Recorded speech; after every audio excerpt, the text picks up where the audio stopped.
की भुईकोट किल्ल्याचा विषय अनेक दिवसापासून पूर्ण महाराष्ट्रात गाजू राहिला, हायकोर्टात चालू आहे. न्याय प्रविष्ट गोष्ट असताना त्याची नासधूस होऊ राहिली. विद्रुपीकरण, किल्ला खंदक लगत जी भिंत उभारलेली आहे ती तोडून टाकली. मग आपण किती सहन करायचं? मग तोडून परत कब्जा करायचा आहे का? जसं मागच्या बाजूला झालं तसं परत पुढच्या बाजूला मंडळी करणार आहे का? ही घटना कधीची आहे आणि आतापर्यंत काय झालं? ही घटना आता यांना संबंधितला मी आता बघितली आज, बरोबर आहे. संबंधित कुलकर्णी साहेबांना विचारलं, त्यांनी सांगितलं की बाबा 8-10 दिवसापूर्वी तोडलं ते. आम्ही पुरातत्व विभागाची कार्यालयामध्ये पत्र पाठवलं, ईमेल केला. पहिले म्हणे पत्र पाठवलं, नंतर म्हणे ईमेल केला. म्हटलं चला काय हरकत नाही. म्हणजे तिकडून पत्र आलं, मग तिकडून पत्र आलेलं दाखवायला पाहिजे, बरोबर आहे का? म्हणे पोलीस स्टेशनला गेलो होतो मी. पोलिस म्हणतात की बाबा ठीक आहे, हे CCTV कॅमेरेमध्ये यावं स्पष्ट दिसतं. आता पोलिस जर असं म्हणत असतील, हे जर असं म्हणत असतील तर हे कितपर्यंत योग्य आहे? मी आता किल्ला PIकडे गेलो होतो. किल्ला PIने जाता फोनवरती मला सांगितलं की बाबा 1 महिन्यापूर्वीने मे महिन्यात अर्ज दिलेला आहे त्यांनी. हे म्हणतात 10 दिवसात तुटलं. 10 दिवसापूर्वी आम्ही तिकडे कळवलं पुरातत्व विभागाला.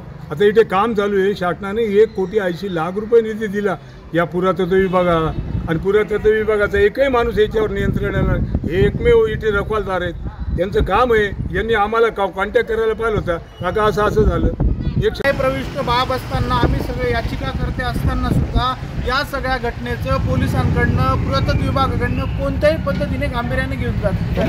15 दिवस होऊन सुद्धा ही सगळी घटना झालेली आहे. खंदकामध्ये पुढच्या भागात अतिक्रमण इतके दिवस नाहीये. ते अतिक्रमण करण्याचं षडयंत्र काही लोकांकडनं केलं जातं आहे. मला मिळालेल्या माहितीनुसार स्टंपद्वारे, क्रिकेटच्या बॅटद्वारे हे सगळं अतिक्रमण तोडण्याचं षडयंत्र अनेक दिवसापासून चालू आहे. आणि सगळ्या सरकारी यंत्रणा मुखदर्शक बनून जणू काही त्यांच्याशी साठगाठ आहे का काय, असं सगळं या ठिकाणी वाटतंय. तर या ठिकाणी आम्हाला आता अत्यंत गंभीर्याने न्यायालयासमोर या सगळ्या बाबी दाखवाव्या लागतील.